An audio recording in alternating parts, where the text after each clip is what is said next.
राम राम दोस्तों, आप सभी का स्वागत है आपके अपने यूट्यूब चैनल हिंदुस्तान न्यूज़ पे। तो दोस्तों, बात करते हैं आज गुजरात पुलिस के एंटी टेररिस्ट स्क्वाड एटीएस ने सोमवार को अहमदाबाद एयरपोर्ट से 4 श्रीलंकाई नागरिकों को गिरफ्तार कर लिया। एटीएस का दावा है कि ये सभी आईएसआईएस के आतंकी हैं। इन चारों लोगों को केंद्रीय एजेंसी से मिले इनपुट के आधार पर अरेस्ट किया गया। 21 और 22 मई को अहमदाबाद में आईपीएल के मुकाबले होने गुजरात के डीजीपी विकास सहाय ने बताया कि चारों आतंकी मोहम्मद नसरत, मोहम्मद नुफरान, मोहम्मद फारिस और मोहम्मद रादीन श्रीलंका के रहने वाले हैं। चारों किस मकसद से अहमदाबाद आए और किन लोगों के संपर्क में रहे, इसकी जांच की जा रही है। डीजीपी ने बताया कि चारों ही एक ही पीएनआर से इंडिगो की फ्लाइट से पहुंचे। पुलिस के मुताबिक चारों आतंकी चेन्नई से अहमदाबाद की फ्लाइट से यहां पहुंचे। हमने चेन्नई से आने वाले पैसेंजर की लिस्ट चेक की और फिर कार्रवाई की। ये चारों आईएसआईएस की विचारधारा को मानते हैं और भारत में आतंकी हमला करने के लिए आए हैं। तो ये था दोस्तों मामला। एटीएस की टीम ने 4 आतंकियों को गिरफ्तार किया है जो आईएसआई की विचारधारा पर मानते थे। तो दोस्तों, अब चलते हैं अगली खबर की तरफ। तो दोस्तों, कुछ दिन पहले एक राजस्थान की खबर काफ़ी वायरल हुई थी। शाहपुर जिले की, वहाँ पे एक 14 साल की बच्ची को जिंदा भट्टी के अंदर डाल के जला दिया गया था और उसके साथ 14 साल की बच्ची के साथ गैंग रेप भी हुआ था, जो बहुत चर्चित मामला रहा। सोमवार को उन्हीं जो भाई थे उन दोनों भाइयों को पास्को कोर्ट ने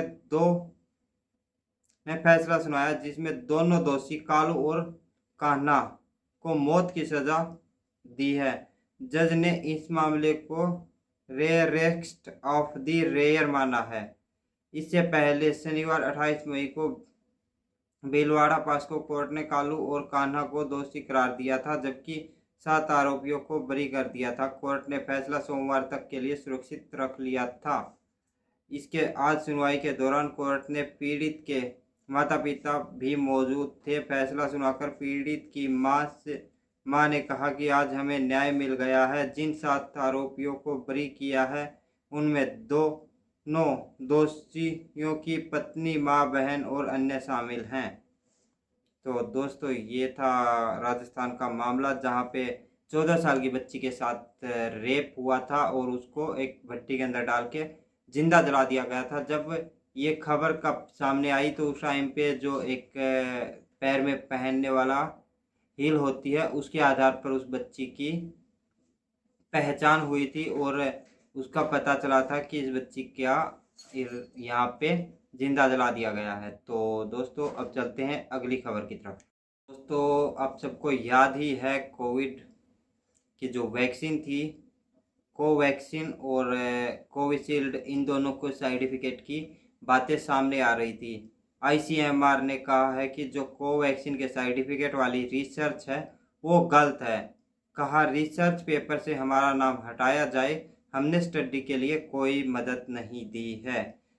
तो आपको बताते चले, हिंदू यूनिवर्सिटी की एक रिसर्च में सामने आया कि कोवैक्सीन के भी सर्टिफिकेट हैं। इनमें भारतीय चिकित्सा अनुसंधान प्रसिद्ध कहा दिया गया था। आईसीएमआर ने इस पर प्रतिक्रिया दी है और इसे गलत बताया है। आईसीएमआर ने बीएचयू को एक नोटिस भेजा है, जिसमें आईसीएमआर के डायरेक्टर जनरल डॉक्टर राजीव बहल ने लिखा है कि जिस रिसर्च में यह दावा किया गया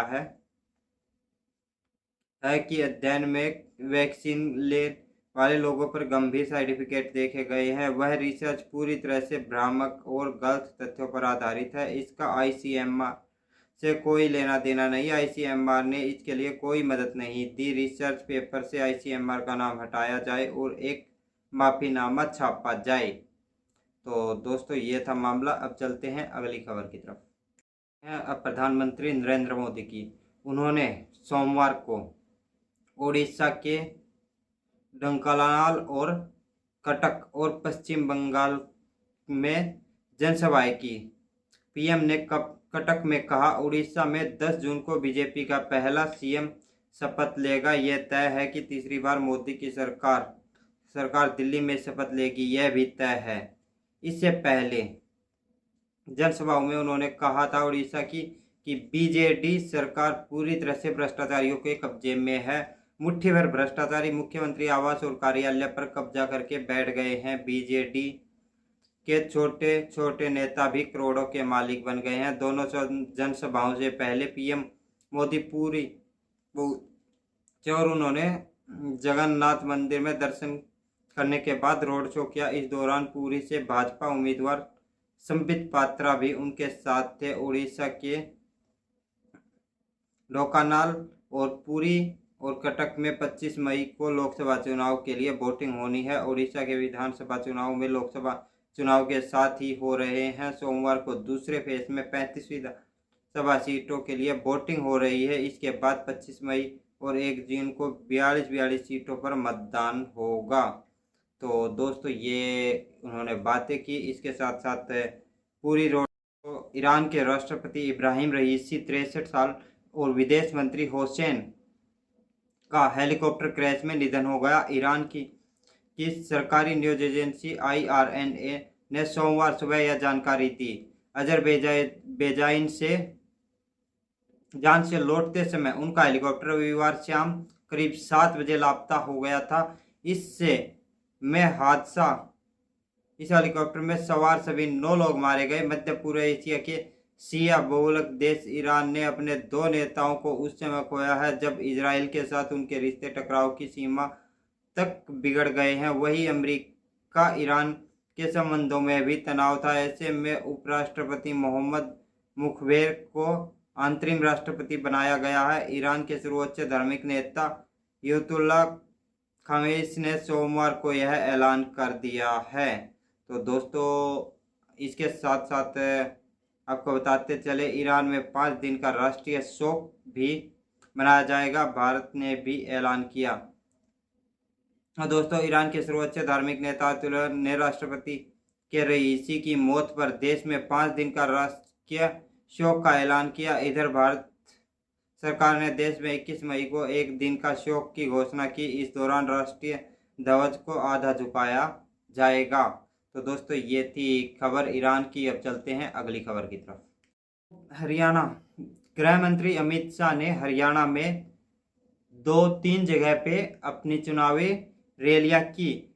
आपको पता ही है, झज्जर में और जनसभा को संबोधित किया। उन्होंने केंद्र व राहुल गांधी पर अटैक करते हुए कहा कि जनता के आशीर्वाद से भारतीय जनता पार्टी 400 पार सीट जीतने वाली है। जो यह राहुल बाबा है ना, उनकी 40 पार भी नहीं होने वाली है। हरियाणा में कांग्रेस सभी 10 सीटों पर हार का मुंह देखेगी। अमित शाह झज्जर के महर्षि दयानंद सरस्वती खेल स्टेडियम में रोहतक लोकसभा से प्रत्याशी डॉक्टर अरविंद शर्मा के लिए जनता से वोट करने की अपील करने पहुंचे थे। भाजपा के राष्ट्रीय सचिव ओम प्रकाश धनखड़ और तमाम पार्टी के वरिष्ठ नेताओं द्वारा उनका जोरदार स्वागत किया गया।